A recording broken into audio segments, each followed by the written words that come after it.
ये उन्हीं का क्षेत्र है ना।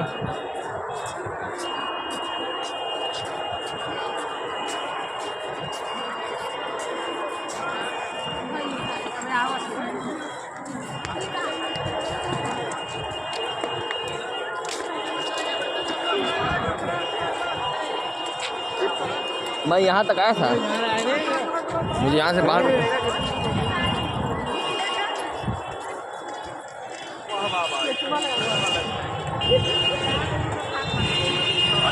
भैया की ये हो